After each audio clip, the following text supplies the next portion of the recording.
عام مفہوم ہے اور ایک خاص مطلب ہے جس کی طرف شہزادی کونین علیہ الصلاۃ والسلام انسانوں کو متوجہ کر رہی ہے اور انسانی سماج سے مخاطب ہے۔ مولانا صاحب تشریف لائیں سامنے، بسم اللہ، ایک صلوات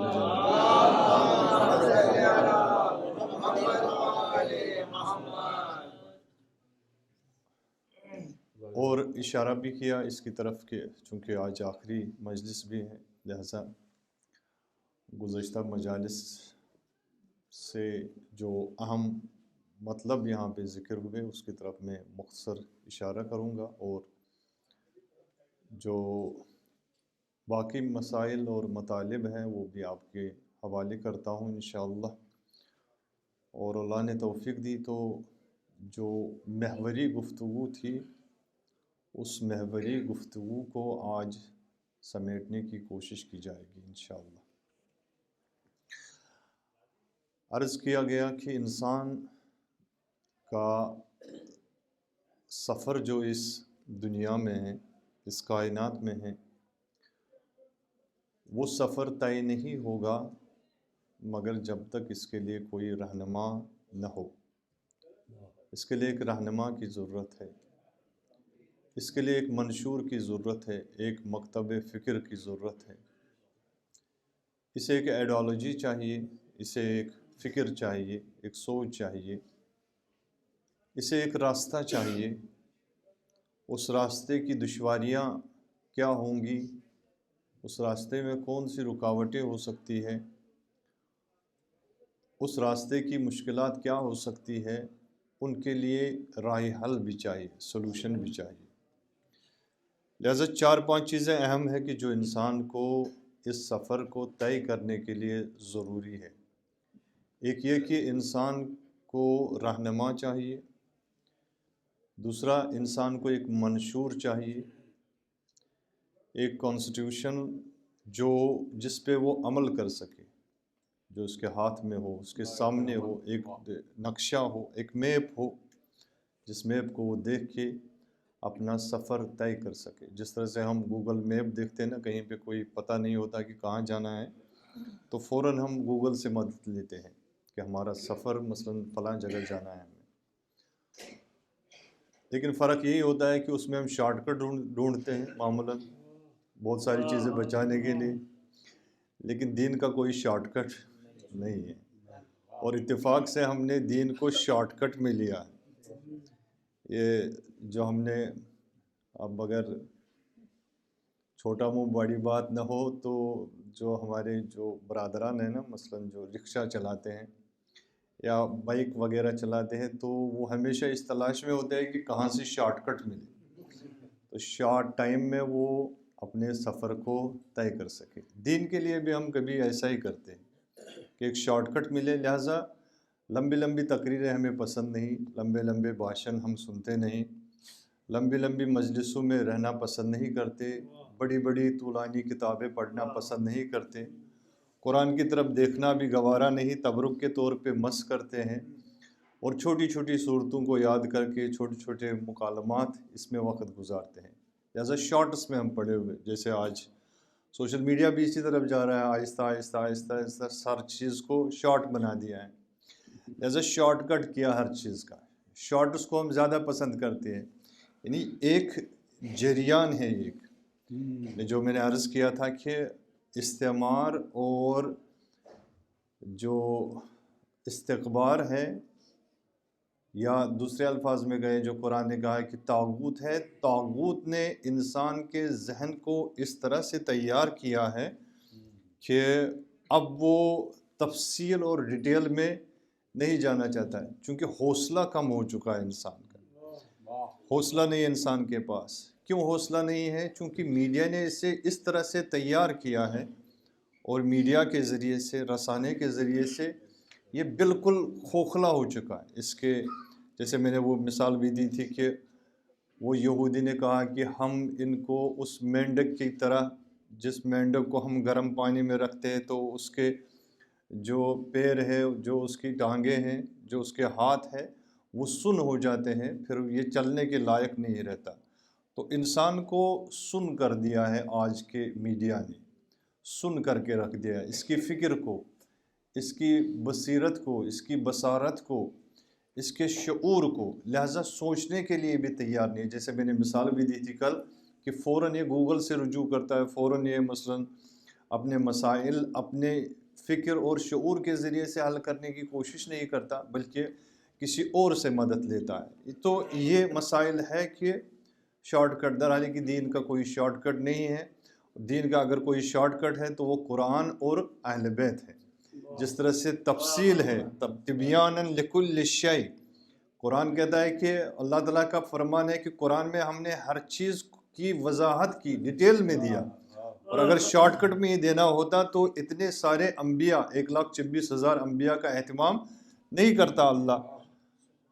اتنی ساری طولانی جو عہدے گزر چکے ہیں، جو ادوار اور پیریڈس انسانی زندگی پہ اور انسانی معاشرے پہ حاوی ہو چکے ہیں، تو وہ اتنے نہیں گزارنے تھے، تو پہلے سے ہی طے کر لیتا کہ مجھے یہ کام کروانا ہے انسان سے، تو اس سے کروا لیتا۔ لیکن لِنَبْلُوَهُمْ أَيُّهُمْ أَحْسَنُ عَمَلًا، انسان کو مبتلا کرنا چاہتا ہے اللہ اس سے کچھ کام لینا چاہتا ہے، اس کی پرورش کرنا چاہتا ہے، اس کو نکھارنا چاہتا ہے، اور دیکھنا چاہتا ہے کہ یہ پوٹینشل جو میں نے اس کو دیا ہے، اس پوٹینشل کو، یہ قابلیت جو اس کو دی، یہ صلاحیت جو اس کو دی، یہ کس چیز میں صرف کرے گا۔ لہٰذا چاہیے انسان کو ایک منشور، جو راستہ اس کے لیے بنایا ہے، اس منشور کے تحت وہ راستہ اسے طے کرنا ہے۔ یہ تین چیزیں، اور چوتھی چیز کہ اس راستے کی مشکلات کیا ہے، اس کو بھی مشخص کیا ہے پروردگار عالم نے، کیا کیا مشکلات پیش ہو سکتی ہے۔ سب سے بڑی مشکل اس راستے کی شیطان ہے، کہ شیطان راستے پہ بیٹھا ہوا ہے، اور شیطان نے قسم کھائی ہے کہ مجھے کہیں اور نہیں جانا ہے، مجھے کہیں اور نہیں بیٹھنا ہے، مجھے دیروں مندروں میں نہیں بیٹھنا ہے، مجھے اگر بیٹھنا ہے تو مسجد کے دروازے پہ بیٹھنا ہے۔ یہ قسم کھائی ہے شیطان نے، مجھے اگر بیٹھنا ہے تو جہاں سے علماء گزریں گے، جہاں سے نیک اور صالح جوان گزریں گے، مجھے ان گلیوں پہ بیٹھنا ہے، مجھے تھوڑی وہاں پہ بیٹھنا ہے۔ اور قسم کھائیے، یہ جو قسم خوردہ دشمن ہے، قسم خوردہ عدو ہے، کہ میں اس انسان کو گمراہ کروں گا۔ سب سے بڑی مشکل جو اس راستے کی ہے کہ انسان اس شیطانی وسوسے میں اور شیطانی جھانسے میں اور شیطانی پلان میں آئے۔ اور اس کے بعد اللہ تعالیٰ نے لیکن اس کا عہد لیا، اس کا سلوشن بھی پیش کیا۔ یہ سلوشن جو پانچویں چیز ہے، ان پانچوں چیزوں کو ملا کے، یعنی ایک یہ کہ انسان کا راستہ معین ہو، اس راستے کے لیے ایک منشور بھی معین ہو، اس راستے کی مشکلات بھی معین ہو، اس راستے کی مشکلات کو حل کرنے کا طریقہ بھی مشخص ہو، اور ان سب چیزوں کے بعد جو سب سے اہم ترین چیز ہے کہ اس راستے پہ چلانے والا اور رہنمائی کرنے والا بھی موجود ہو۔ اسی چلانے والے کو، اسی رہنمائی کرنے والے کو امام کہتے ہیں۔ ایک سوال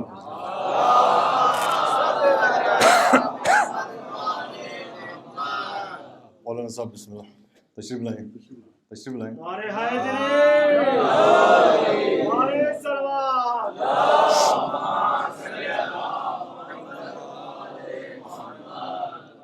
لہٰذا یہ راستہ طے کرنا ہے، یا اللہ، یہ راستہ طے کرنا ہے۔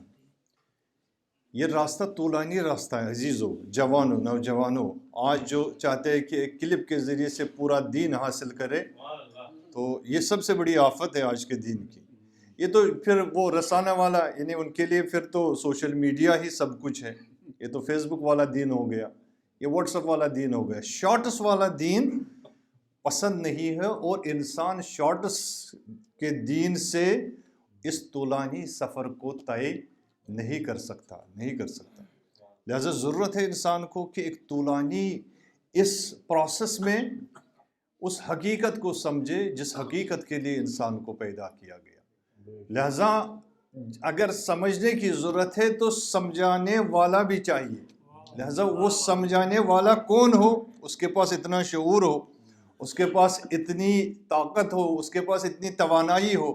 وہ ہم میں سے تو نہیں ہو سکتا، ہمارا انتخاب غلط ہو سکتا ہے، انسان جو ہے، انسان اپنے مفادات کو دیکھتا ہے. کوئی بھی قدم اٹھائے، کوئی بھی کام کرے، کسی بھی چیز کی تیاری کرے تو سب سے پہلے اس کے مفادات آڑے آتے ہیں. لہذا ایسا کچھ ہو کہ جہاں پہ مفادات نہ ہو. اگر انسان کوئی کام کرتا ہے، انسان کی اپنی خواہشات سامنے آتی ہے، تو کوئی ایسی ہستی ہو کہ جس کے ذریعے سے اس انسان کی ہدایت کا اہتمام کیا جائے، اور وہ جو اہتمام کیا ہے وہ اللہ کی ذات سے بڑھ کر کوئی اور ذات نہیں ہو سکتی ہے، کہ جو اللہ الصمد، جو ہر چیز سے بے نیاز ہے، کوئی مداخلت نہیں ہے کسی مفاد کی، کسی خواہش کی، کسی بھی چیز کی. لیس کمثلہ شیء، اس جیسا کوئی بھی نہیں ہے، کوئی چیز کسی شے کے برابر نہیں ہے. لہذا اس نے اہتمام کیا کہ انسان کے لیے، انسان کی، اگر میں دوسرے الفاظ میں ایک مثال دے دوں ان نوجوانوں کے لیے، جوانوں کے لیے جن کے لیے یہ باری باری الفاظ سمجھنا مشکل ہو جاتا ہے، ایک مثال کے ذریعے سے ان کو سمجھانے کی کوشش کروں گا. ایک صلوات بھیجیے آپ پر محمد.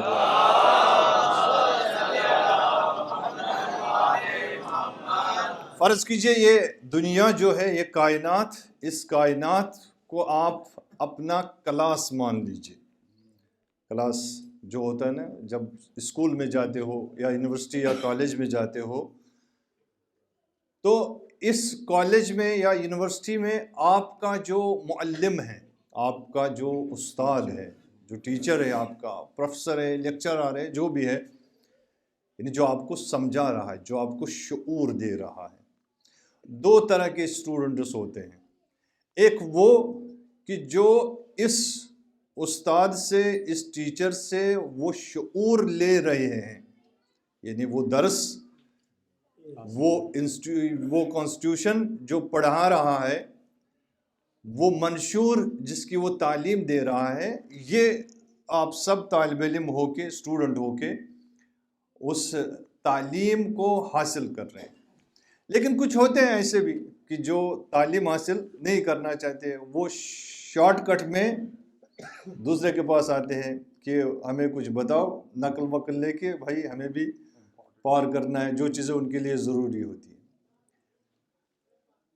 اسی طرح سے دو طرح کی نیت بھی ہوتی ہے. بعض اس قصد سے جاتے ہیں کہ ہم اپنے استاد سے وہ چیز حاصل کرے جس سے انسانیت کو فائدہ ملے، جو انسانی سماج کو بنائے. لیکن بعض اس مقصد میں ہوتے ہیں اور اس قصد میں ہوتے ہیں، اس نیت میں ہوتے ہیں کہ جس کے ذریعے سے ان کا اپنا مفاد ملے، یعنی انسان اور انسانی سماج جو بھی ہو جائے، لیکن ان کے مفادات ختم نہیں ہونے چاہیے، ان کے مفادات باقی رہنے چاہیے. اس طرح کے بھی افراد ہوتے ہیں. تو یہ کائنات بھی ایسی بنی، یہ کائنات بھی اس کلاس کی طرح ہے. اس میں بھی دو طرح کے لوگ ہیں کہ جن لوگوں نے لیا انبیاء کرام علیہم الصلاۃ والسلام سے، انبیاء کے محضر میں رہے اور درس حاصل کیے. کس لیے؟ تاکہ انسانی سماج کو بنا سکے، انسانی سماج کی خدمت کر سکے اور انسانی سماج کو عروج پہ لے جا سکے، انسانی سماج کو معراج کرا سکے. لیکن بعض ایسے بھی تھے کہ جنہوں نے انسانی سماج کو اپنے لیے استعمال کیا. یعنی انسانی سماج کو کہاں پہ استعمال کیا؟ انسانی سماج کا کس طرح سے استحصال کیا، کس طرح سے استحمار کیا، کس طرح سے حماقت میں رکھا، بے شعوری میں رکھا، کس طرح سے جہالت میں رکھا. جب وہ انبیاء کی تعلیمات سے اور ان معلومات سے اور ان ہدایات سے انسان کو دور کرتے رہے. مثلا اگر گنڈا گردی چلتی ہے کسی کلاس میں، کسی یونیورسٹی میں، کسی کالج میں، تو اس کالج کا وہ انسان جو اپنی گنڈا گردی چلانا چاہتا ہے، وہ تب تک نہیں چلا سکتا جب تک وہ تعلیم سے دور نہ کرے، جب تک وہ اس تعلیم سے ان کو دور نہ کرے، اس تربیت سے ان کو دور نہ کرے، اس محضر استاد سے ان اسٹوڈنٹس کو دور نہ کرے. قرآن ان دونوں کی تصریح کرتا ہے. قرآن کہتا ہے کہ دو طرح کے لوگ ہیں اور دو طرح کے معلم بھی ہیں، دو طرح کے انسان ہیں کہ جو سماج کو بنانے کے لیے موجود ہیں. یہ جو کائنات کا کلاس ہے، اور کائنات کے کلاس میں دو طرح کے انسان ہیں، دو طرح کے معلم ہیں کہ جو ایک معلم وہ ہے کہ جو انسان کو علم عطا کرتا ہے، شعور عطا کرتا ہے اور اسے ظلمت سے نکالتا ہے، اسے ظلمت سے نکالتا ہے۔ اللہ ولی الذین آمنوا یخرجہم من الظلمات الی النور، وہ نور کی طرف لے جاتا ہے۔ لیکن ایک ایسا حصہ بھی ہے اور ایسا انسان بھی ہے کہ جو انسانوں کو، انسانی سماج کو اندھیرے میں رکھ کے ان کا استعمار کرتا ہے، ان کا استعمال کرتا ہے۔ اور استعمال کہاں پہ ہوتا ہے؟ جہاں پہ انسان گمراہی اور ظلمت اور اندھیرے میں ہو۔ اگر انسان کے پاس روشنی ہے تو روشنی میں انسان سب کچھ دیکھ سکتا ہے، لیکن کہاں پہ انسان گمراہ ہو جاتا ہے؟ جب کہیں پہ اندھیرا ہو، کہیں پہ ظلمت ہو، تو ظلمت، تاریکی اور اندھیرے میں انسان سے جو کہا جائے گا وہ اپنے بچاؤ کے لیے، اپنی مفادات کے لیے، کیونکہ اندھیرے میں انسان قدم بھی نہیں بڑھا سکتا، تو اندھیرے میں بچنے کے لیے انسان اپنے مفادات کی فکر کرتا ہے، اپنی سوچتا ہے، لہذا انسان کوشش کرتا ہے کہ کوئی آئے جو مجھے اس سے بچائے۔ قرآن کہتا ہے وَالَّذِينَ كَفَرُوا أَوْلِيَاؤُهُمُ الطَّاغُوتُ يُخْرِجُونَهُم مِّنَ النُّورِ إِلَى الظُّلُمَاتِ۔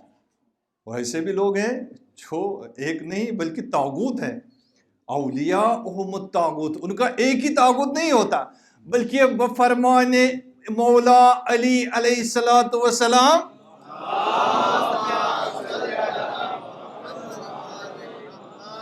مولا فرماتے ہیں کہ یہ حمج الرعا ہے، کہ جہاں سے بھی آواز آئے گی، جہاں پہ تین قسم کے افراد کی نشاندہی کی کہ انسان یا تو عالم ربانی ہے، یا متعلم سبیل نجات ہے، یعنی متعلم ہے، سیکھتا ہے یا سکھاتا ہے، یا عالم ربانی ہے، یا انسان جو ہے وہ سیکھنے کے مرحلے میں ہے، طالب علم ہے، اسٹوڈنٹ ہے۔ اور تیسرا گروہ جو ہے وہ حمج الرعا، یعنی جہاں سے بھی آواز آئے گی، جہاں سے بھی صدا آئے گی، یہ فوراً اس پہ لبیک کہہ دیتے ہیں۔ مولا فرماتے ہیں کہ ان کے لیے کوئی سہارا نہیں ہوتا۔ توجہ فرمائیں، جس سہارے کو، جس چیز کو یہ اپنا سہارا سمجھتے ہیں، وہ سہارا بالکل کھوکھلا ہوتا ہے، اس سے یہ نجات حاصل نہیں کر پاتے، بلکہ وہی سہارا ان کی نابودی اور بربادی کا سبب بنتا ہے۔ وہی سہارا جس کو یہ سہارا سمجھ کیوں؟ کیونکہ وہ سہارا نور الہی سے جدا ہے، وہ نور الہی کا سہارا نہیں ہے۔ میں نے کل بھی اشارہ کیا تھا سورہ نور کی اس آیت میں، جہاں پہ فرمایا کہ نور علی نور، نور علی نور سے مراد یہی ہے کہ انسانی اور سماج کے لیے جو پروردگار نے اہتمام کیا کہ انسان کے اس کلاس کے سفر کو جاری رکھا جائے، تو اس کے لیے ایک نہیں بلکہ نور علی نور چاہے۔ اور نور علی نور کی تعبیر میں امام فرماتے ہیں کہ یہ امام علی امام، امام من بعد امام، من ولد فاطمہ علیہ السلام۔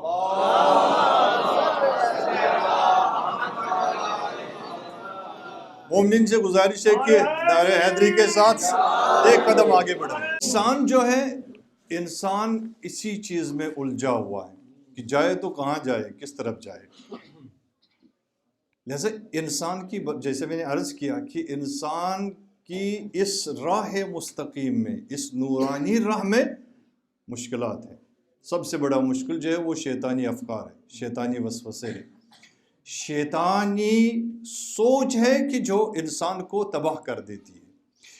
اگر آپ دیکھیں تو اللہ نے یہ دو فرقے، ایک طرح سے اگر ہم کہیں کہ یہ دو فرقے اور دو گروہ جن کا تعارف کرایا، اللہ ولی الذین آمنوا، ایک یہ کہ اللہ ولی ہے مومنین کا، دوسرا یہ کہ والذین کفروا اولیاءہم الطاغوت۔ بس ایک طرف اولیاء ولی اللہ ہے، دوسری طرف ولی طاغوت ہے۔ طاغوت بھی ولی ہے، اللہ بھی ولی، اللہ کے نبی بھی ولی، اللہ کے امام بھی ولی۔ میں چونکہ تفصیل میں نہیں جانا چاہتا ہوں، چونکہ آخری مجلس ہے، لہٰذا اس مطلب کی طرف آنا چاہتا ہوں۔ جب دو بنا دیے، توجہ فرمائیں، جب دو ہے تو ایک کا کام کیا ہے؟ ایک کا کام ہے کہ انسان کو شعور عطا کرے، دوسرے کا کام یہ ہے کہ انسان کو بے شعور بنائے۔ دوسرا کام بے شعور ہے، چونکہ استحصال نہیں ہو سکتا جب تک بے شعوری نہ ہو، لہٰذا اسی لیے کہا گیا کہ بے شعوری کیا ہے؟ یہ ظلمت ہے. بے عقلی کیا ہے؟ یہ ظلمت ہے. کج فہمی کیا ہے؟ یہ ظلمت ہے. خرافات کیا ہے؟ یہ ظلمت ہے. یعنی نور الہی سے ہٹ کے، حق الہی سے ہٹ کے جو بھی چیز اس کائنات میں تم پاؤ گے وہ ظلمت اور تاریکی ہے. لہٰذا ہمیں چاہیے کہ ہم کس کے ساتھ رہیں؟ جہاں پہ حق ہے، جہاں پہ حقیقت ہے، جہاں پہ نور الہی ہے. اور وہ حق جس کی طرف اشارہ بھی کیا سرور کونین نے، الحق مع علی و علی مع الحق. حق کو اگر دیکھنا ہے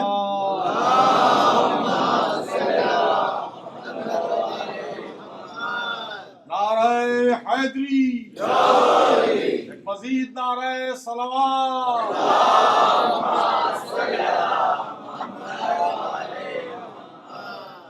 ایک اور تعبیر یہاں پہ فرمائی، ایک اور تعبیر وہ یہ ہے کہ جو شیطانی ٹولہ، شیطانی دھڑ، یہ میں کیوں عرض کرنا چاہتا ہوں، اس کی طرف اشارہ کروں گا. جو شیطانی افکار لے کے اور شیطانی گروہ بن کے آگے آیا، ان کا کام استکبار ہے، یعنی طاغوت. طاغوتیت کن کا کام ہے؟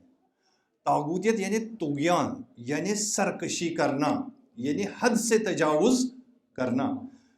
جو جن کا حق نہیں ہے اس حق پہ حملہ کرنا، حملہ آور ہونا، یہ طاغوت کا کام ہے. طاغوت حدوں کو توڑتا ہے. توجہ فرمائیں، طاغوت کے مقابلے میں کیا فرمایا؟ طاغوت کے مقابلے میں ایمان کی تعریف کی. طاغوت کے مقابلے میں ایسے گروہ کا تعارف دیا جو گروہ اس طاغوت کے مقابلے میں آتا ہے، جو اس ظلم کا اور اس طاغوتیت کا، اس بغاوت کا، اس سرکشی کا مقابلہ کرتا ہے. جیسا ایک تعبیر یہ بھی ہے کہ اگر آپ پرکھنا چاہتے ہو کہ کہاں پہ ہو اور کس محاذ پہ کھڑے ہو تو دو محاذ سے ہٹ کے کچھ نہیں ہے. یا تو محاذ نور ہے یا محاذ ظلمت ہے، یا محاذ حق ہے یا محاذ باطل ہے، یا محاذ ہدایت ہے یا محاذ ضلالت ہے، گمراہی ہے، اور کچھ بھی نہیں. یہ جو محاذ حق پر ہے، محاذ نور پر ہے، محاذ ہدایت پہ ہے، ان کا کام کیا ہے کہ آپ ان کی زندگی میں ذرہ برابر بھی ظلم مشاہدہ نہیں کرو. نہیں، ظلم یہاں پہ نہیں ہے، بلکہ کیا ہے؟ ظلم سے لڑنے کا یہاں پہ طاقت ہے، ظلم سے لڑنے کا یہاں پہ مادہ ہے، ظلم سے مقابلہ کرنے کا یہاں پہ وہ جگر ہے، وہ کلیجہ ہے. لیکن اس کے مقابلے میں جو ظلم کی اور ظالمین کی اطاعت کرنا سکھاتے ہیں، ان کا یہ کس ٹولے سے ہیں؟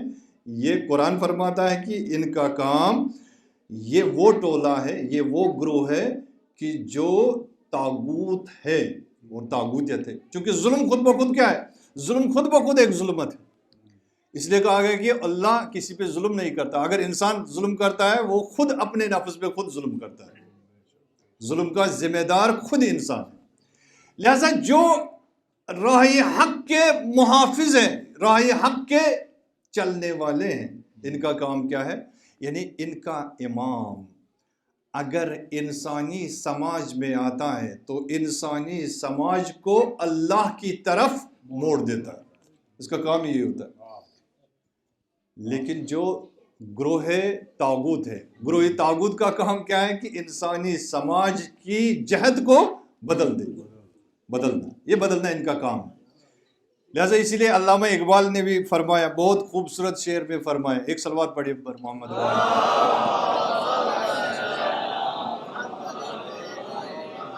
مومنین سے گزارش ہے کہ ایک ایک قدم آگے بڑھ.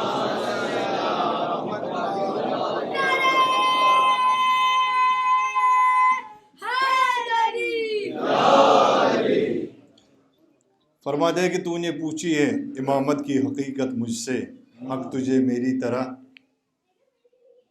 کیا ہے شعر تو پتہ ہوگا نا؟ تو نے پوچھی ہے امامت کی حقیقت مجھ سے، حق تجھے میری طرح صاحب اسرار کرے. ہے وہی تیرے زمانے کا امام برحق جو تجھے حاضر و موجود سے بیزار کرے۔ امامت کی حقیقت یہ نہیں ہے کہ میں شارٹس میں جا کے اس کو سمجھ سکوں، کہتے ہیں وہ سر ہے، صاحب اسرار ہے، سر الہی میں سے ایک سر جو ہے وہ امامت ہے۔ یہ امامت حوالے کی گئی ہے کس لیے؟ انسانی سماج کو بنانے کے لیے۔ جس طرح سے ولایت الہی سر الہی ہے، علامہ اقبال فرماتے کہ یہ بھی سر۔ اب کیسے تم پہچانو گے کہ یہ امام حق ہے یا امام طاغوت ہے؟ کیونکہ قرآن نے دونوں کی نشاندہی کی نا۔ قرآن فرماتا ہے کہ بعض ائمہ یعنی بعض امام وہ ہے کہ جو انسانی سماج کو اور انسان کو بہشتی کی طرف لے جاتے ہیں، اور بعض انسان وہ ہے کہ جو انسان کو دعوت دیتے ہیں لیکن جہنم کی طرف لے جاتے ہیں۔ اب کیسے سمجھو گے؟ علامہ اقبال فرماتے ہیں کہ ہے وہی تیرے زمانے کا امام برحق، برحق امام، انہیں برحق امام کی صدا، برحق امام کی زبان کبھی خاموش نہیں رہتی۔ وہ ہمیشہ ظلم، ظالم، طاغوت، سرکشی اور جو بھی فحشات اور آلودہ فضا ہے، جو بھی ماحول خراب کر دیتا ہے، اس کے خلاف اس کی زبان روشن ہوتی ہے، روشن بیانی کرتا ہے۔ امام حق کا یہی دستور ہے، وہ کبھی بھی انسان کو سلاطین کا پرستار نہیں کرتا۔ سلاطین یعنی طاغوت کا، طاغوت کی طرف کھینچتا نہیں ہے بلکہ طاغوت سے نکالتا ہے۔ نہج البلاغہ میں امام علی علیہ السلام فرماتے ہیں،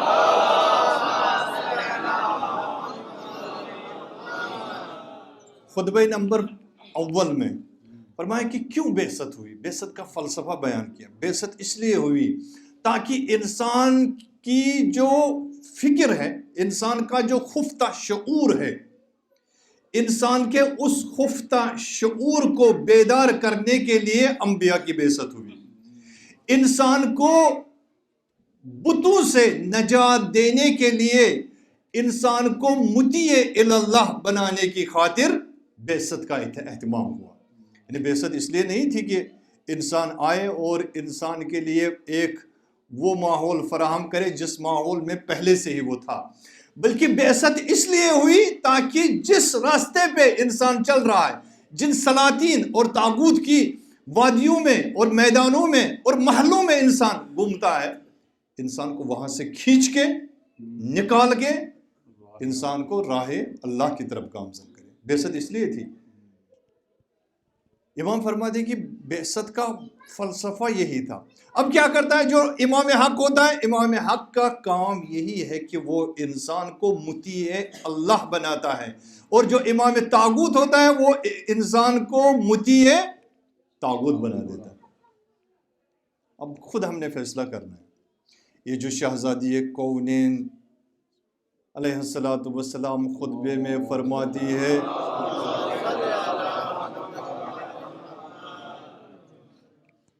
فرمائش کرتے تم کہاں جا رہے ہو؟ کیف تحکمون، کس کو حکمران بنا رہے ہو؟ کس کی حاکمیت چاہیے؟ حاکم طاغوت۔ اب طاغوت کے مختلف چہرے ہیں۔ کبھی یہ طاغوت صدر اسلام میں نبی اکرم صلی اللہ علیہ وآلہ وسلم کے مقابلے میں آیا، بلکہ تھوڑا پیچھے چلا جائے، ہم طاغوت کہاں سے لے؟ ہم حضرت آدم علیہ السلام سے۔ کبھی یہ طاغوت قابل بن کے حابل کے مقابلے میں آیا، کبھی شیطان بن کے آدم کے مقابلے میں آیا، کبھی فرعون بن کے موسیٰ کے مقابلے میں آیا، کبھی نمرود بن کے ابراہیم کے مقابلے میں آیا، اور کبھی صدر اسلام میں ابو سفیان بن کے۔ لیکن پھر کیا ہوا؟ طاغوت کا چہرہ بدل دیا۔ بی بی نے ایک جملہ فرمایا، عجیب جملہ ہے۔ فرمایا کہ جب ابھی میرے بابا کی رحلت ہوئی، میرے بابا اس دنیا سے چلے گئے، ابھی قبر پہ جو پانی پھر چھڑکتے ہیں نا، پھر قبر جو ہے اس کی مٹی وہ خاک جو ہوتی ہے وہ مرطوب ہی رہتی ہے، ابھی تو مرطوب ہی ہے، اور لیکن تمہارے اندر سے نفاق ابھرنے لگا، تمہارے اندر سے نفاق ابھرنے لگا، یعنی اس کا مطلب ہے کہ نفاق موجود تھا تبھی تو ابھرے گا نا، نفاق موجود تھا، اذا جاءک المنافقون، سورہ منافق موجود ہے، نفاق موجود تھا۔ اور نفاق کی کیا حیثیت ہوتی ہے؟ نفاق کی مثال میں فرمایا، چونکہ وقت نہیں میرے پاس، فرمایا کہ یا رسول اللہ جب یہ تمہارے پاس آتے ہیں تو ان کی مثال سمجھ لیجئے جیسے پلر ہوتے ہیں نا، خشک پلر میں کوئی حرکت نہیں ہوتی، نہ کوئی جان ہوتی ہے، ایک پلر بنا ہوا ہے، جو پلر بنا ہوا ہوتا ہے کبھی لکڑی کا بناتے ہیں، کبھی ہم مثلا کنکریٹ بناتے ہیں، تو مان لیجئے کہ یہ جب آتے ہیں تمہارے پاس تو ان کی مثال بالکل اس پلر کی ہوتی ہے کہ جس کے اندر کوئی جان نہیں ہوتی، یہ بے جان چیز ہے، کوئی حرکت نہیں ہوتی۔ آج عالم کو فیصلہ کرنا ہے، پورے عالم میں، عالمی انسانیت میں، بالخصوص محبان حضرت زہرا سلام اللہ علیہ،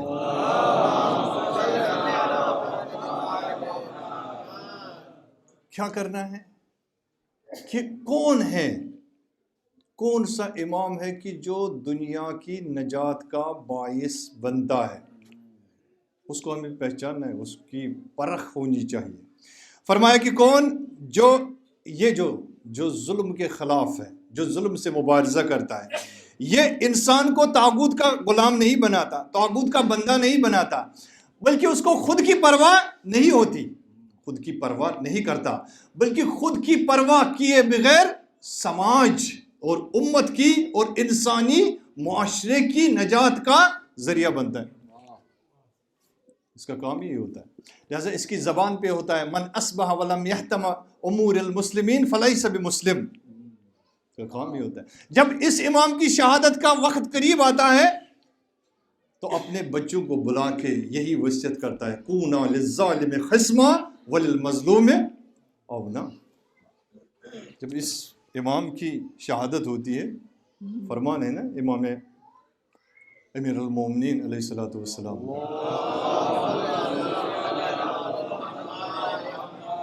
ظلم کا شائبہ نہیں ہے۔ آپ نے بہت کچھ سنا ہوگا کہ امامت ظلم پہ موقوف نہیں ہے، اور بلکہ ظلم کی بنک بھی نہیں ہوتی ہے امام کے اندر،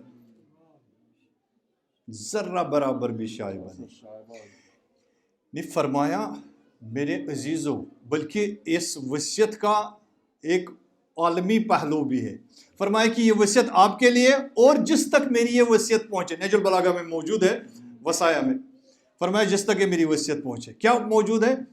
کونا للظالم خصما وللمظلوم اونا، کہ مظلوم کی حمایت کرو اور ظالم سے مبارزہ کرو۔ اب دنیا آئے اور دنیا یہ بتائے کہ آج تک در طول تاریخ، پوری تاریخ میں کس قوم نے اور کس امام کی امامت کے سائے میں امت نے ظلم اور ظالمین کا مقابلہ کیا، اور کون تھے کہ جو ہمیشہ ظالم کے پرستار بناتے رہے؟ یہ سب سے، اگر آج کے دور کی مثال دیکھنی ہے تو جاؤ سعودی عرب میں، جہاں پہ 57 نہیں 58 ملکوں کے رئیس جمہور پریزیڈنٹس جمع ہو گئے، کس لیے؟ کونا للظالم خصما، لیکن ایک کے گلے سے آواز نہیں نکلی،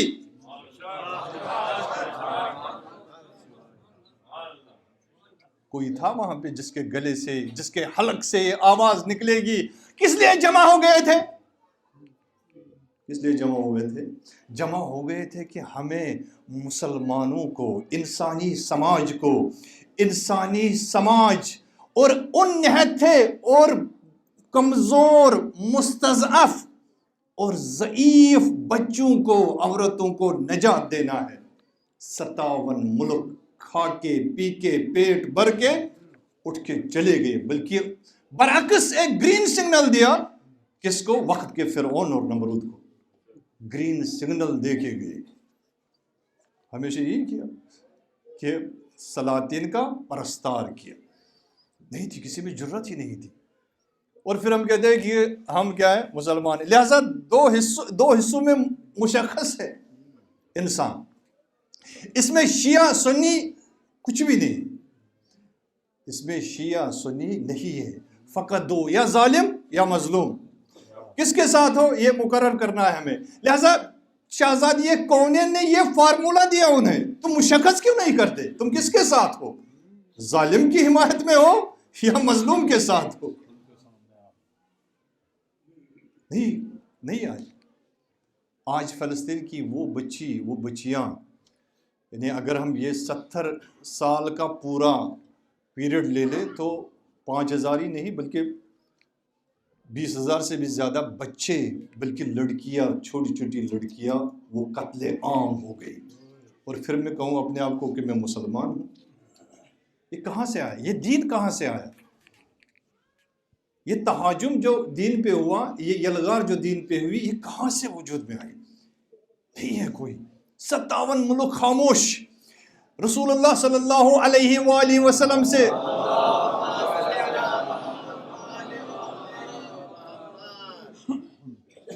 فرمایا کہ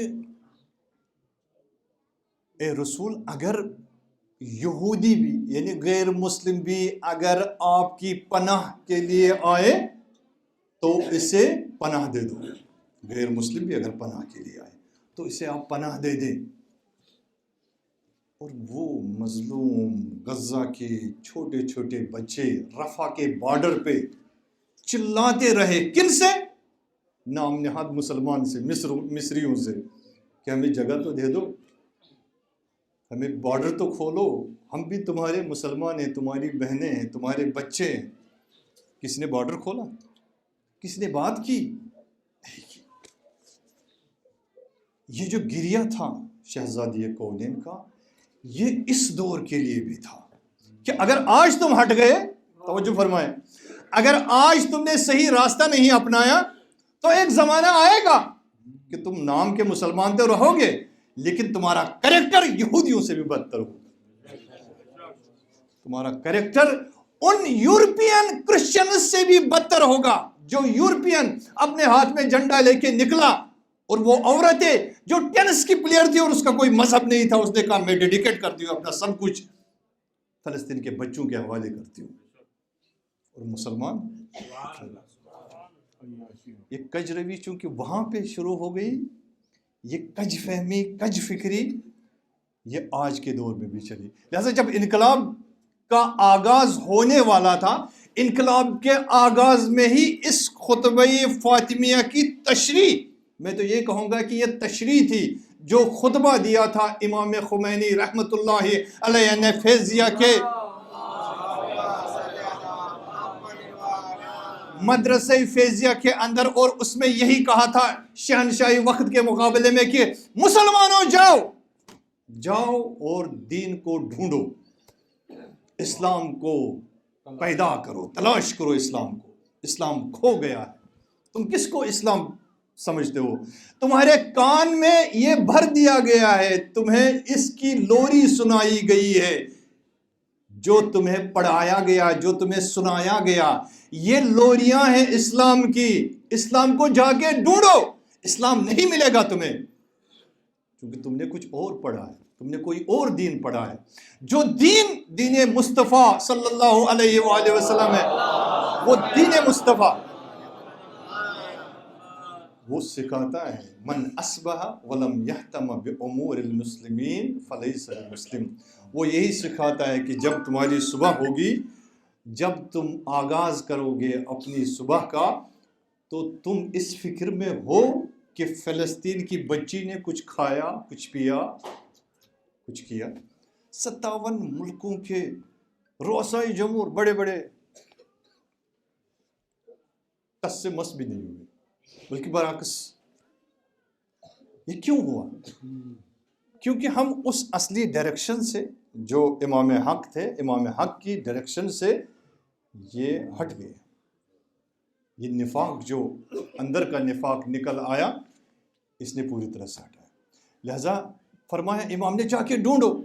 امام نے پہلی توجہ 3 لیول پہ امام رحمت اللہ علیہ نے کام کیا۔ پہلی لیول پہ انہوں نے مخاطب کیا کن کو؟ جو یہ تھے عمرا تھے، جو شہنشاہ ممالک اسلامی تھے، اسلامی ملکوں کے جو لیڈران تھے، ان کو مخاطب کیا، ان سے بات کی، ان تک اپنے خطوط پہنچائے کہ تم آ جاؤ اور اسلامی قیادت کے سائے میں ایک ایسی قیادت اور ایسا اسلامی ایک پلیٹ فارم بنایا جائے کہ ہم پورے عالم پہ حکومت کر سکتے ہیں۔ لیکن وہ ٹس سے مس نہیں ہوئی، اور دوسرے مرحلے میں علماء کی طرف متوجہ ہوئے، علماء آئے۔ اگر حکماء نہیں آ رہے ہیں، اگر بادشاہ نہیں آ رہے ہیں، ان کے اپنے مفادات ہیں، تو علماء آئے، علماء کم سے کم آئے، بیٹھے۔ تو اسی کی بدولت سے پھر وہ جو مختلف ممالک سے علماء آتے ہیں، جمع ہو جاتے ہیں، وہ امام کی ہی دین تھی کہ انہوں نے اس کا آغاز کیا تھا۔ لیکن علماء نے بھی وہ کنٹریبیوشن نہیں دکھایا۔ کیوں؟ چونکہ جو مکتب اور درسگاہ جو پڑھی تھی وہ درسگاہ نہیں تھی، وہ انسٹیٹیوشن نہیں تھا جس میں انہوں نے پڑھنا چاہیے تھا کہ جو انسان کو ظلم سے مقابلہ کرنا سکھاتا۔ اور تیسرے مرحلے میں پھر امام نے اپنی توجہ عوام کی طرف مرکوز کی اور عوام کو مخاطب کیا، عوام سے خطاب کیا کہ تم آ جاؤ اور آ کے اسلامی ممالک میں اپنی جگہ بناؤ، اور اسلام حقیقی اور اسلام جسے وہ جو اسلام نہ شرقی اسلام ہے نہ غربی اسلام ہے، بلکہ اسلام ناب محمدی ہے، اس اسلام کو حاصل کرو، اس کو سیکھنے کی کوشش کرو۔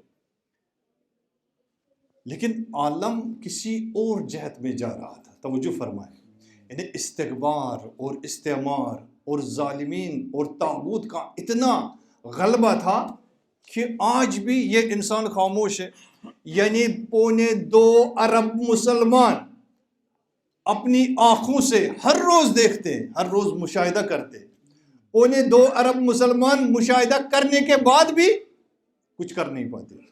کیوں نہیں کر پاتے؟ چونکہ وہ ڈائریکشن صحیح اس حقیقی ڈائریکشن میں نہیں۔ ہاں، اس حقیقی ڈائریکشن کا ایک نمونہ مل رہا ہے، اس حقیقی ڈائریکشن کی ایک حقیقت واضح ہو رہی ہے کہ جس نے کر کے دکھایا کہ کون للظالم خصما، کہ امریکہ کی بڑی بڑی اور اسرائیل کی بڑی بڑی کشتیاں کیوں نہ آئے، اس کو اس پہ حملہ آور ہونا ہے۔ ابھی آپ نے دیکھا نا کچھ دن پہلے، ابھی پرسوں کل ہی ہوا تھا، اور ان میں ان کے پاس بڑی بڑی فیکٹریاں نہیں ہیں، بڑے بڑے پیسے نہیں ہیں ان کے پاس، وہ ملیاردر نہیں ہیں، بلکہ نہایت بلکہ پابرہنہ انسان ہے وہ۔ لہذا امام نے فرمایا کہ یہ اسلام جو تمہارے پاس اسلام ہے، یہ اسلام اشرافیوں کا اسلام ہے، جو اشراف ہے، جو شہزادے ہیں، جو بادشاہ ہے، یہ بادشاہوں کا اسلام ہے۔ یہ وہ اسلام نہیں ہے کہ جو اسلام نبی اکرم صلی اللہ علیہ وآلہ وسلم نے کیا۔ یہ اسلام کسی کو نجات نہیں دے گا، بلکہ وہ اسلام جو حقیقی اسلام ہے، وہ حقیقی اسلام جن کے پاس چپل بھی نہیں ہوگی، جن کے پاس جوتا بھی نہیں ہوگا، اور بنا چپل جوتے پہنے ان کے پاس کپڑا بھی نہیں ہوگا، وہی اسلام آج ہم کہاں پہ مشاہدہ کر رہے ہیں؟ حوثیوں کے درمیان، یمن میں اسی اسلام کی نشاندہی ہو رہی۔ کچھ بھی نہیں ان کے پاس، نہ پہننے کے لیے صحیح کپڑا ہے اور نہ پہننے کے لیے جوتے، پھٹے ہوئے جوتے، لیکن مبارزہ کونا للظالم خصما، یہ اس حقیقی قیادت کی طرف نشاندہی ہو رہی ہے۔ فقط 3 محاذ کھڑے کر دیے، ایک طرف حزب اللہ، ایک طرف حماس، اور تیسری طرف جو ہے نا وہ حوثی۔ کاش عالمی اسلام آج سمجھ جاتا کہ حقیقی قیادت کے سائے میں کس طرح سے آنا ہے۔ اگر عالم اسلام نے اس پرپوزل پہ عمل کیا ہوتا تو آج جیسے امام نے بھی فرمایا کہ ایک ایک بالٹی کی ضرورت ہے، یعنی ایک ایک مسلمان کو ایک ایک بالٹی اٹھا کے اور پانی ڈالنا ہے، کس طرف؟ اسرائیل کی طرف، تو بہہ جائے گا۔ اور یہ کر کے دکھایا حوثیوں نے، یہ کر کے دکھایا حزب اللہ نے، یہ کر کے دکھایا حماس نے، لیکن اسلامی ممالک خفتہ ہے۔ چونکہ اپنے مفادات آڑے آ رہے ہیں. ایک صلوات بھیجے بار محمد فتنہ ملت بیضا ہے امامت اس کی. یہ بیچ میں سے پڑھ رہا ہوں. جو مسلمانوں کو سلاطین کا پرستار کرے. یعنی تم اس سے سمجھتے ہو کہ وہ لیڈر ہے تمہارا, وہ قائد ہے تمہارا, بلکہ فتنہ ملت بیضا ہے امامت اس کی قیادت فتنہ ہے ملت اسلامیہ کے لیے, جو انسان کو سلاطین کی طرف, طاغوت کی طرف لے جائے. یہ فتنہ سب سے بڑا فتنہ ہے. لہٰذا آج ہمیں اپنے صفوں میں بھی دیکھنا چاہیے کہ اگر عالم دین ممبر پہ بیٹھا ہوا, اگر اپنے محلے کا جو لیڈر بنا ہے, جو قائد ہے, جس کی ذمہ داری ہے, ہمارا بڑا ہے, ہمارا بزرگ ہے, یہ ہمیں کس طرف لے کے جا رہا ہے, یہ ہمیں تشخیص ہونی چاہیے. لہٰذا یہ خطبہ جو ہے ہم سے مخاطب ہے, یہ کسی اور سے مخاطب نہیں ہے, ہم سے مخاطب ہے. اگر آج ہم نہ سدھرے تو آئندہ آنے والی نسل کا کیا ہوگا, اس کا جواب دہ کون ہوگا. آج ہم یہاں بیٹھ کے لعن کر رہے ہیں کن پہ, جنہوں نے غلط کیا, جنہوں نے ظلم کیا, لیکن یہی مخاطب جب اس پہ عمل پیرا نہیں ہوں گے, اس حقیقی امامت کو نہیں پہچانیں گے اور اس حقیقی رخ کو نہیں پہچانیں گے, تو آنے والی امتیں, آنے والی نسلیں جو ہے وہ ضرور کہیں گے کہ ہمارے بڑے بزرگوں نے صحیح نہیں کیا تھا, صحیح جہد نہیں دی. لہٰذا ہماری ذمہ داری سب سے بڑی ذمہ داری ہے. لہٰذا یہ خطبہ ہم سے بھی مخاطب ہے. یہ خطبہ کل کے مدینے والوں سے بھی مخاطب تھا اور آج بھی ہم سے مخاطب ہو رہا ہے. یہ خطبہ آنے والی نسل کے لیے بھی مخاطب ہے, کیونکہ سلسلہ امامت ایک زمانے کے لیے نہیں تھی, بلکہ سلسلہ امامت کل بھی تھی, آج بھی ہے, اور تا قیامت صبح ظہور تک امامت کا سلسلہ جاری رہے گا. لہذا ضرورت اس بات کی ہے کہ ہم حقیقت کو سمجھیں. ایسا امام چاہیے کہ جس کو سکون نہ ہو, جو بے سکونی کے عالم ہے, جو ہر روز اس فکر میں ہو. مثلا میں ایک مثال دیتا ہوں آپ کو, ایک صلوات بھیجیے بار محمد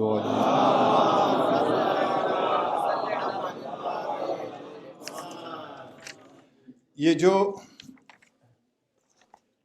انقلاب سے پہلے جب جو منافق تھے نا, منافقین کے ساتھ منافق, مثلا مسعود رجوی تھا, اس کا ہیڈ تھا وہ, تو اس دور میں مثلا ان کے ساتھ جو لڑائیاں ہوئی, جھگڑے ہوئے, مبارزے ہوئے, تو انہوں نے بہت نقصان پہنچایا. یعنی بڑے بڑے جو عظیم رہنما تھے ان کو قتل کیا, ایک ایک کر کے قتل کیا. یعنی ٹارگٹ کلنگ جسے کہتے ہیں, ٹارگٹ کلنگ کی. اور ٹارگٹ کلنگ کے بعد پورا پارلیمنٹ جو تھا اس دور کا, اس پہ دھماکہ کروا کے یعنی عظیم انسانوں کو شہید کر دیا. ہفتاد دتن آج بھی جاتے ہیں زائرین, جب جاتے ہیں تہران تو وہاں بھی زیارت کرنے کے لیے جاتے ہیں, جہاں پہ ایت اللہ بہشتی اللہ مقامہ آغا رجائی کی قبر مبارک ہے, اور وہاں بھی زیارت کرنے کے لیے جاتے ہیں. کہتے ہیں کہ ایک دفعہ جب یہی مبارزہ چل رہا تھا تہران میں اور مسعود رجوی کی جماعت سامنے تھی, تو اس حادثے میں ایک چھوٹی سی بچی بھی تھی, چھوٹی سی بچی. اور اس زمانے کے عظیم انسان تھے ایک, جس کا نام تھا محمد جواد لاجوردی ہو, اور اس کی صحیح تربیت ہو. اگر مسعود رجوی کے پاس رہے گی تو ضرور یہ طاغوت کی بیٹی بن جائے گی. جیسے اس کو اٹھا کے امام کے محضر میں لا کے پھر اس کے دادا کے حوالے اس لڑکی کو کیا. یہ کہاں پہ یہ درد اور یہ گداز کہاں پہ انسان کے جگر میں پیدا ہوتا ہے, جب انسان امام حق کے راستے پہ ہو. مگر آج ہم دیکھتے ہیں کہ فلسطین میں, غزہ میں یہی یہودی, ان یہودیوں نے چھوٹے چھوٹے بچوں کو, اگر کہیں پہ کوئی زندہ بھی ہوتا تھا تو اس کو ٹارگیٹ بنا کے اس کو اپنے باپ کے سامنے بھی, جو 10 سال پہلے جو ایک حادثہ بھی آیا تھا کہ وہ باپ کے ساتھ چھپا ہوا تھا وہ بچہ, تو اس کو ڈھونڈ کے اس پہ حملہ کیا. چونکہ اس کے بعد انسان کے پاس درندگی کے سوا کچھ نہیں رہتا. درندگی کی خو جب انسان کے اندر پیدا ہو جاتی ہے تو انسان اس کے لیے کیا بنتا ہے؟ انسان اس کے لیے ایک تماشا بنتا ہے، تماشا کی طرح گھما دیتا ہے۔ لہٰذا اگر امام حق کی اطاعت ہو جاتی، امام خمینی رحمۃ اللہ علیہ نے فرمایا کہ آپ آ جاؤ اور اس اسلام کو ڈھونڈو، اسلام کو ڈھونڈنے کی کوشش کرو۔ آج کی قیادت یہی بتاتی ہے کہ وہ حقیقی اسلام جس کی قیادت آیت اللہ العظمیٰ سید علی حسینی خامنئی کر رہے ہیں، اگر آج پوری دنیا سمٹ کے آ جاتی تو یہ پورا نقشہ جو ہے نا مڈل ایسٹ کا ہی نہیں بلکہ پوری دنیا کا نقشہ بدل جاتا ہے۔ جیسے علامہ اقبال بھی فرماتے ہیں کہ تہران کرو اس کا اہل مشرق کا جنیوا، شاید کرۂ ارض کی تقدیر بدل جائے، تو تقدیر بدل سکتی ہے۔ مراد بھی کیا تھی؟ وہ بصارت جو علامہ اقبال کی تھی، یعنی اگر انسان اس قیادت یعنی شیعیت قیادت اور مکتبی قیادت کی طرف اگر انسان آئے تو یہ مکتبی قیادت کے زیر سائے میں اہل ارض کی تقدیر ہی بدل جائے گی، یعنی ایک نئی سوچ، نئی فکر اور نیا انقلاب آئے گا۔ اس کی ضرورت ہے اور یہ ضرورت ہر بندہ محسوس کرتا ہے، ہر دیار میں، ہر شہر میں اس ضرورت کا احساس ہو جاتا ہے۔ فقط کیا چیز ہے کہ جو آڑے آتی ہے وہ ہے خوف کاذب، نہ کہ خوف صادق۔ خوف کاذب انسان کے آڑے آتا ہے کہ وہ اپنی جگہ سے حرکت نہیں کرتا، اپنے مدار سے، جس مدار پہ وہ پڑا ہوا ہے اس مدار سے نہیں نکل پاتا۔ خوف کی وجہ سے پوری دنیا پڑی۔ علامہ یہ عظیم انسان تھے سید جمال الدین اسد آبادی، سید جمال الدین اسد آبادی اور افغانی بھی اس کو کہتے تھے۔ وہ فرماتے ہیں اپنے ایک آرٹیکل میں، عروۃ الوثقیٰ ان کا ایک مجلہ چلتا تھا، یورپ سے وہ نکلتا تھا، ہندوستان بھی وہ 2 مرتبہ آئے، ہندوستان کے علماء سے ملے یہاں پہ۔ وہ فرماتے ہیں کہ میں نے جب مطالعہ کیا، سارا مطالعہ کرنے کے بعد میں اس نتیجے پہنچا ہوں کہ اسلامی ممالک کی پسماندگی کا سب سے بڑا ریزن جو ہے وہ خوف ہے، خوف، وہ بزدلی ہے، دہشت ان کے اندر جو بیٹھا، اور دہشت کی وجہ سے وہ نہ صحیح پڑھ پاتے ہیں، نہ صحیح ان کی اکانومی ڈیولپ ہو پاتی ہے۔ دہشت کی وجہ سے وہ اپنا ارادہ کھو چکے ہیں، ارادے ان کے ٹوٹ چکے ہیں، لہذا ان کا ارادہ مضبوط نہیں ہے۔ ان کے ارادے کو مضبوط کرنے کی ضرورت ہے، لیکن جب ان سے وہ خوف نکلے گا، جو امام حق ہوتا ہے، امام حق کسی کے دل میں خوف طاری نہیں کرتا، بلکہ امام حق کو دیکھنے سے طاغوت اور طاغوتیوں کے درمیان خوف بڑھ جاتا ہے۔ جب ٹرمپ آیا، ٹرمپ کب آیا؟ جب عراق میں ٹرمپ آیا تھا، تو عراق میں آنے کے بعد رات کے اندھیرے میں جب وہ جس اس میں آیا تھا وہ ایروپلین میں، تو اس نے کہا تھا جو وہاں پہ جو عملہ اس کا تھا، اس نے کہا تھا کہ لائٹیں بند کر دو۔ ٹرمپ نے کہا کہ لائٹیں کیوں بند کرنی ہے؟ کہ کہا کہ ہو سکتا ہے حملہ ہو جائے۔ کہا 7 ٹریلین ڈالر ہم نے خرچ کیے، 7 ٹریلین ڈالر خرچ کرنے کے بعد تم مجھے یہ کہانی سناتے ہو کہ شاید حملہ ہو جائے گا۔ کتنا خوف! یہ خوف کہاں سے پیدا ہوا؟ جب امام حق کا کوئی ایک چھوٹا سا سپاہی، جیسے آج قاسم سلیمانی فرماتے ہیں نا میں ایک چھوٹا سا سپاہی ہوں، اتنا بڑا کام، لیکن سپاہی کہتا ہے میں چھوٹا سا سپاہی۔ عظیم انسان۔ آج کے مالک کو دیکھنا ہے نا، لیکن وہ کہتا ہے کہ میں نہیں ہوں، میں تو خاکپا ہوں اس کے۔ واقعاً یعنی ولایت کا جو مدار تھا اس سے کبھی ہٹے نہیں۔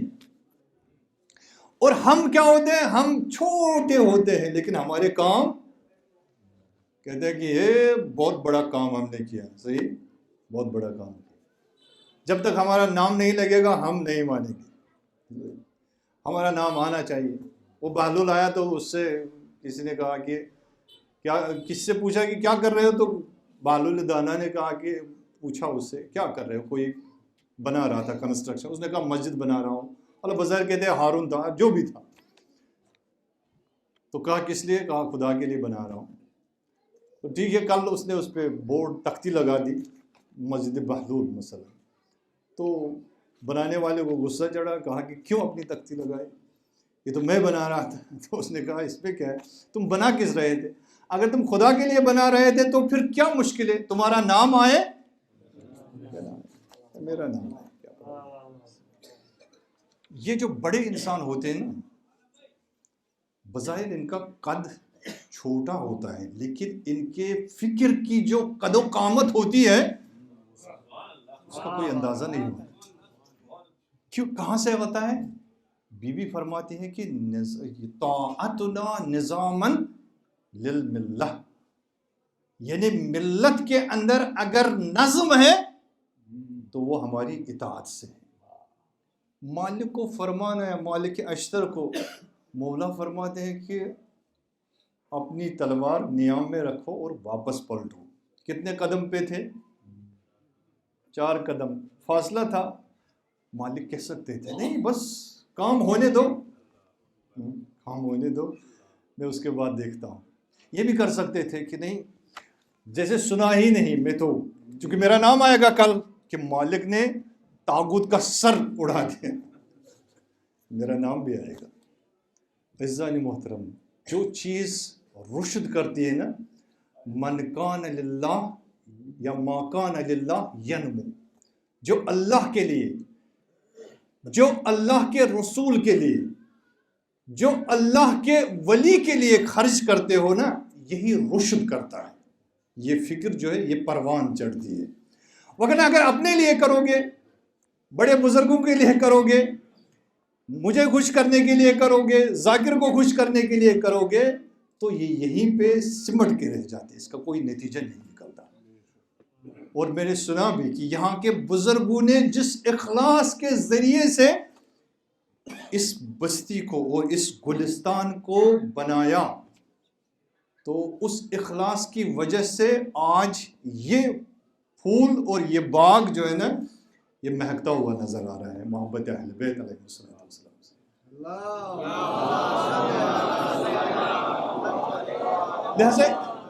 لہذا خوف جو تھا تو کہا کہ 60 ٹریلین ہم نے خرچ کیے اور تم مجھے ڈراتے ہو کہ یہ ہوگا, خوف کی وجہ سے تھا. لہذا ایسا ہونا چاہیے انسان کہ انسان کے دل سے خوف نکل جائے. سب سے بڑا خوف کیوں پیدا ہو گیا انسان کے دلوں میں؟ چونکہ انسان اتنا مست ہے میڈیا کے ساتھ, سوشل میڈیا کے ساتھ.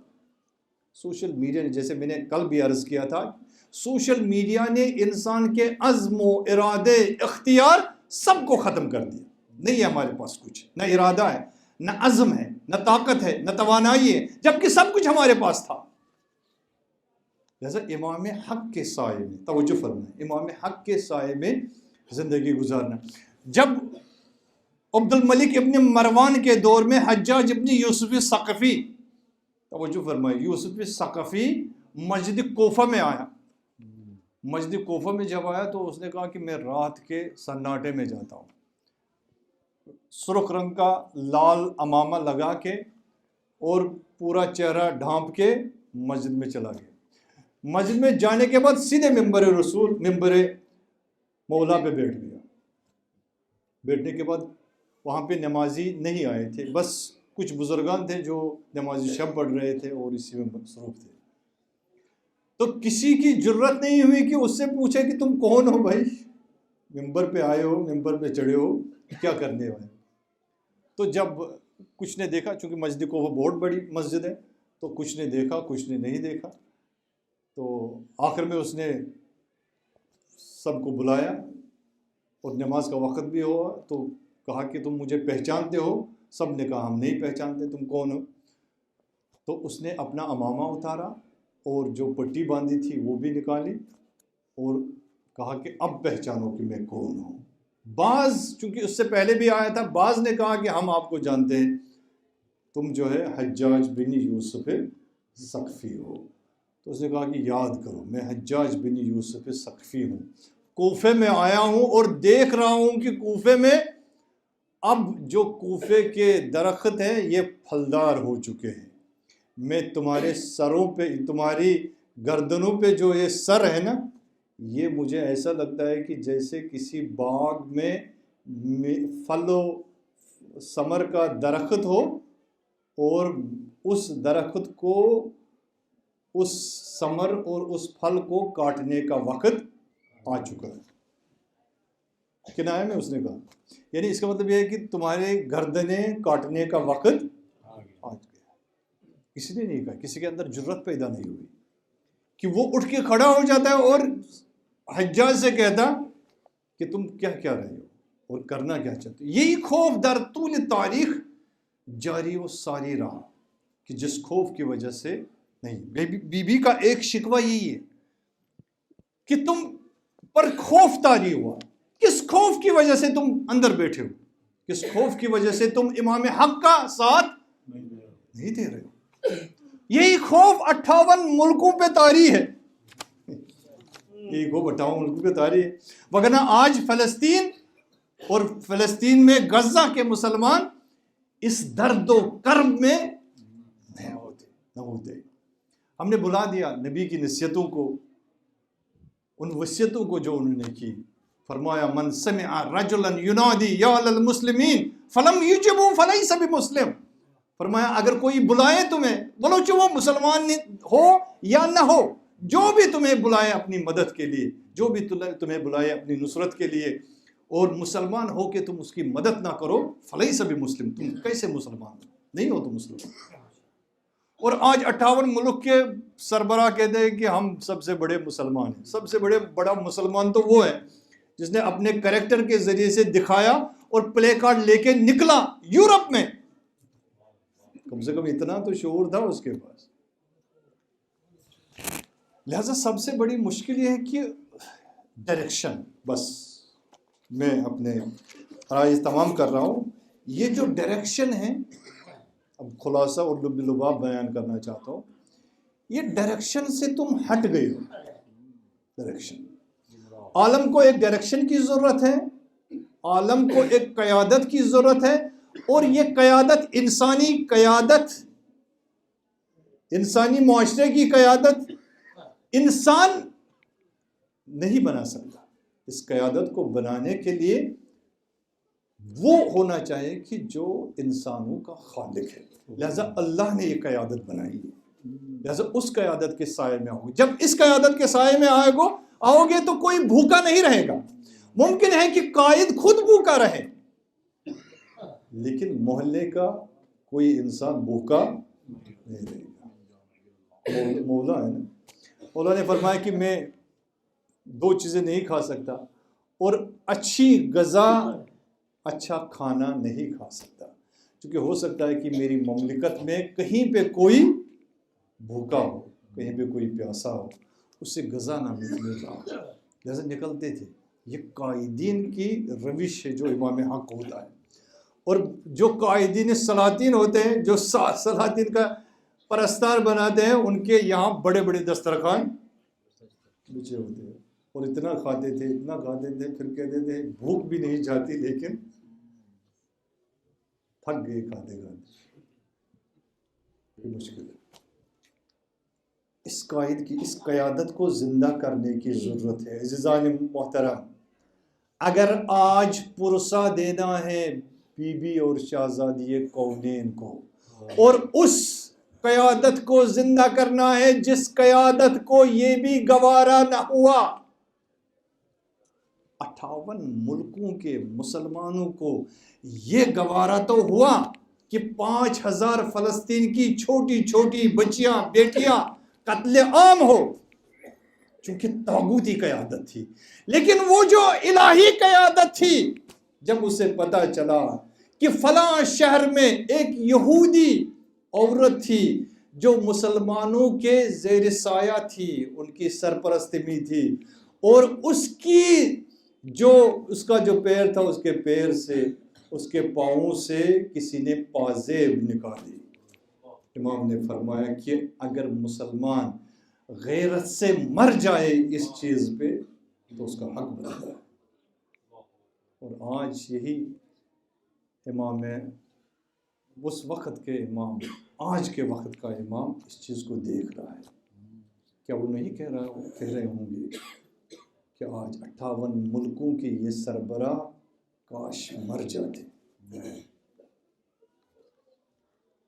یہ قیادت کا مسئلہ، اہم مسئلہ تھا، عالمی قیادت۔ صرف تین محاذ کھڑے کیے ابھی ایران نے نہیں، یعنی عالمی قیادت نے 3 محاذ کھڑے کیے. اب امریکہ بھی رو رہا ہے اور یہ جو اسرائیل ہے وہ بھی رو رہا ہے. کس طرح سے اپنے آپ کو بچائے اس ضلالت سے، اس رذالت سے.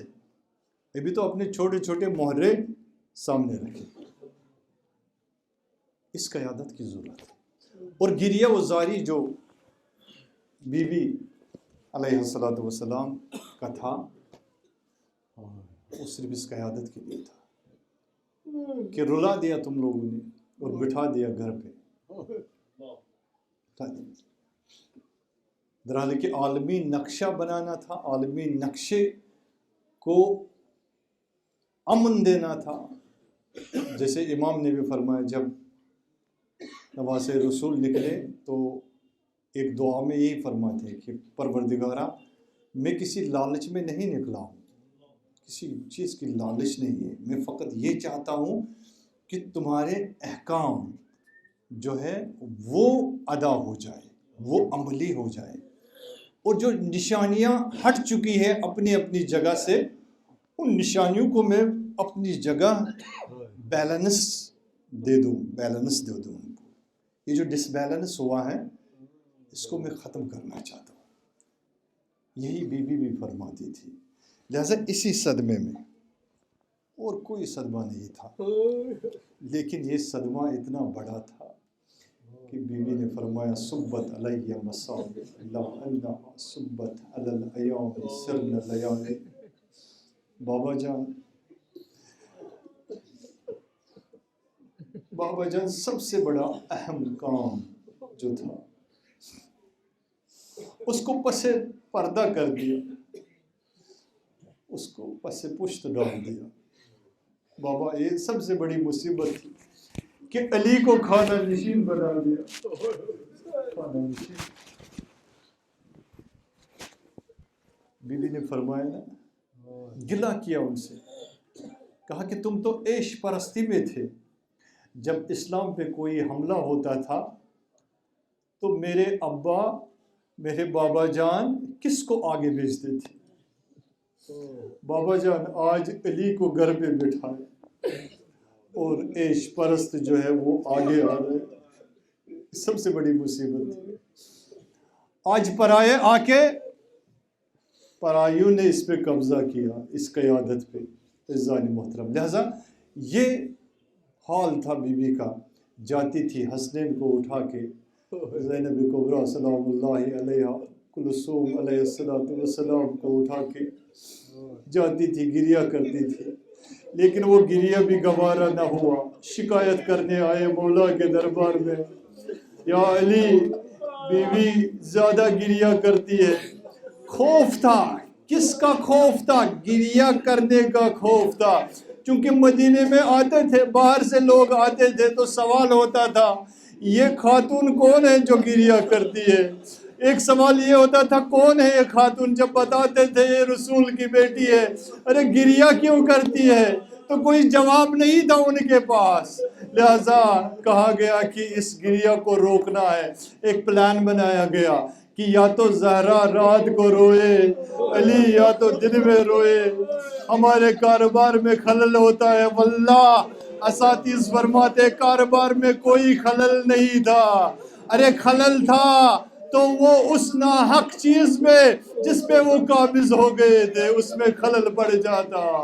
عزیزان محترم، اللہ کسی غم میں نہ رلائے سوائے غم سید الشہداء، غم سید زہرا. عزیزان محترم، کیا ہوا کہ ایک مرتبہ جب مولا نے یہ سب کچھ دیکھا اور فرمایا بی بی اس طرح سے عرضی لے کے آئے ہیں، کیا کیا جائے؟ تو کیا کیا؟ بندوبست کیا. جب اس پہ بھی عمل ہوا تو پھر سے شکایت کرنے آئے. اگر رات کو روتی ہے تو رات میں آرام نہیں کرتے، اگر دن میں روئے گی تو ہم کاروبار نہیں کریں گے.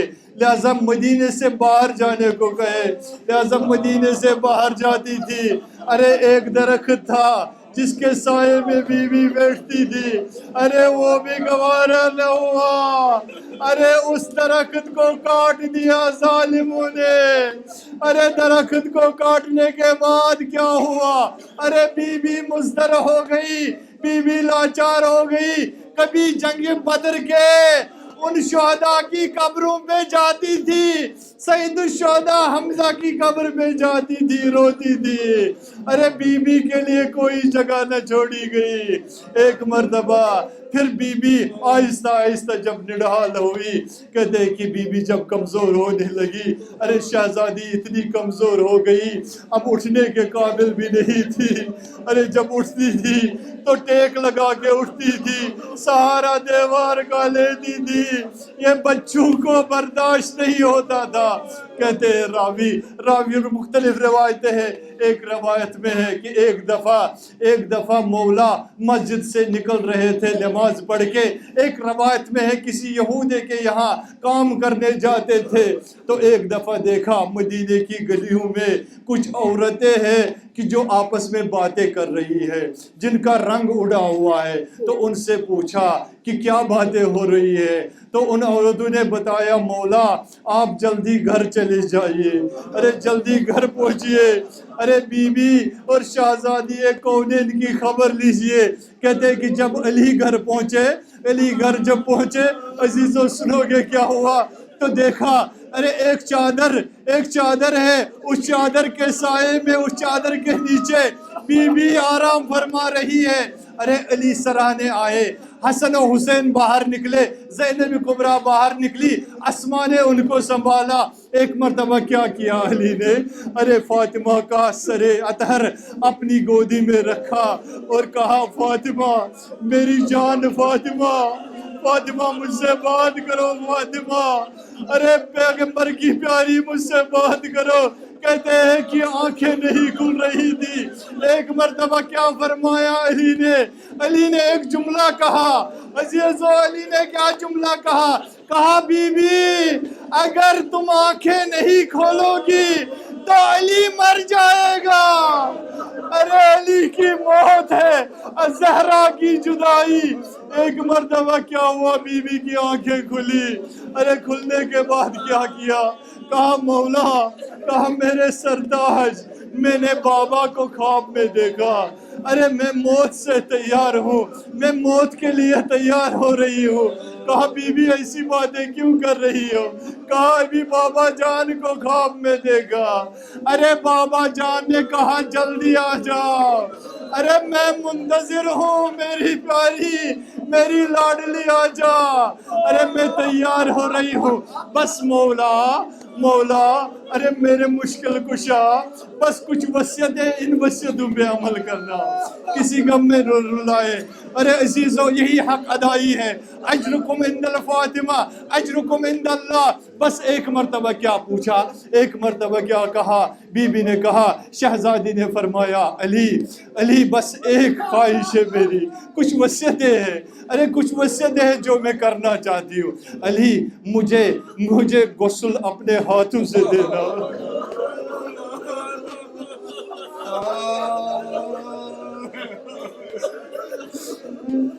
علی مجھے اپنے ہاتھوں سے غسل دینا۔ لیکن اس پہ ایک اور سوال، لیکن ایک اور بات کہی، ایک اور وصیت کی، لیکن علی میرا لباس جو ہے مجھے اسی لباس میں ہی غسل دینا۔ ارے بی بی کیا چھپانا چاہتی تھی؟ ارے بی بی کیا کہنا چاہتی تھی؟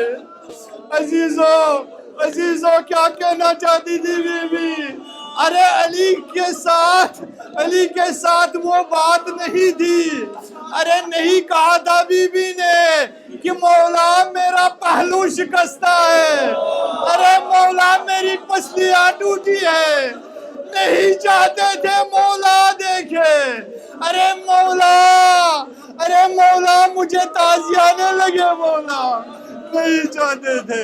ایک مرتبہ کہا لیکن مولا میری دوسری وصیت ہے، میری دوسری وصیت کیا ہے؟ کہا بی بی تم ابھی نہیں جاؤ گی، کہا دوسری وصیت ہے، کہا کیا وصیت ہے؟ کہا جن نے مجھے عزت دی، ارے جنہوں نے میرے اوپر دروازہ گرایا، ارے جنہوں نے مجھے خانہ نبوت کو آگ لگائی، ان کو میرے جنازے پہ جمع نہیں ہونے دینا، ارے میرے جنازے پہ نہیں بلانا۔ اب مشکل کشا عزیزو، یہ مشکل کی گھڑی تھی، میں تو یہی کہوں گا، ارے مشکل کشا خود مشکل میں پڑ گئے۔ ارے بیوی کیسی وصیت ہے، ارے یہ تو ہمسایہ ہے، ہمسایوں سے کیسے چھپا کے رکھو، ارے وہ تو صدائیں سنیں گے، وہ تو زینب کی چیخیں سنیں گے، ارے وہ تو حسنین کا رونے کی آوازیں سنیں گے۔ مشکل کشا مشکل میں پڑ گئے۔ شاید بیوی نے کہا ہوگا، ارے میرے مشکل کشا، آج میں تمہاری مشکل کشا ہوں، تیری مشکل میں حل کر دیتی ہوں، ارے تیری مشکل کا حل میرے پاس ہے علی، ارے مجھے رات کو دفن کرنا، ارے رات کو کفن کرنا، ارے رات کی تنہائی میں مجھے غسل دینا۔ ارے وہ رات بھی آ گئی جب زہرا کو غسل دینا شروع کیا، ارے غسل دیا، لیکن غسل دینے کے لیے کیا کہا؟ اسماء نے پانی کا اہتمام کیا، اسماء نے پانی دیا، اسماء پانی ڈالتی رہی، علی جو ہے غسل دیتے رہے۔ ایک مرتبہ کیا ہوا؟ ارے بدن زہرا ہے، ارے ہاتھ علی کا ہے۔ ایک مرتبہ اسماء نے دیکھا، ارے علی چلا رہے ہیں، ارے سر پیٹ رہے ہیں، ارے مولا مولا کیوں رو رہے ہو؟ ارے مولا مولا تم نے سب کچھ دیکھا، تم کیوں رو رہے ہو؟ ایک مرتبہ مولا نے کہا، ارے اسماء، ارے بیوی نے نہیں کہا تھا، ارے بیوی کی پسلیاں، ارے بیوی کا پہلو، ارے شکستہ پہلو ہے، ارے میں نے آج تک اس چیز کو درک نہیں کیا۔ ایک مرتبہ غسل ہوا، غسل دیا، بس عزیزو یہی حق ہے، یہی حق ہے جو ہمیں امام حق سے ملا رہا ہے۔ ایک مرتبہ کیا کیا؟ خدا کسی غم میں نہ رلا ہے، ایک مرتبہ غسل دیا، غسل کے بعد کفن دیا۔ ایک رسم ہے، ایک دستور زندگی ہے، ارے چھوٹے چھوٹے بچے ہیں، ایک مرتبہ بابا بلا رہا ہے، بچوں کو بلا رہے ہیں، زینب آ جاؤ اپنی اماں کا آخری دیدار کرو، ارے کلثوم اپنی حسن لاڈلے اپنی اماں کا آخری دیدار کرو، ارے سب آ گئے، ایک ایک کر کے دیدار کیا، لیکن ایک شہزادہ جو کونے میں کھڑا تھا، کہا شہزادے ارے تم نہیں آؤ گے، اپنی ماں کو نہیں دیکھو گے، ارے جنازہ نکلے گا، آپ کو آنا ہے، ماں کی زیارت کرنی ہے۔ کہا بابا ارے میری عادت تھوڑی ہے، میں خود نہیں آتا جب تک اماں نہیں بلاتی، ارے اماں تو بلائے میں آؤں گا۔ ارے عزیزو ایک مرتبہ کفن سے دونوں ہاتھ نکلے، ارے میرے لاڈلے، ارے میرے حسین، ارے میرے سید الشہداء آجا، ارے تیری ماں تیری صدقے جائے، ارے تیری ماں تجھ پہ قربان ہو۔ حسین کربلا آئے، اپنی اماں سے لپٹ گئے، اللہ کسی غم میں نہ رلائے۔ یہی حق تھا، الا لعنت اللہ علی القوم الظالمین، سیعلم الذین ظلموا ای منقلب ینقلبون۔ یا حسین یا حسین۔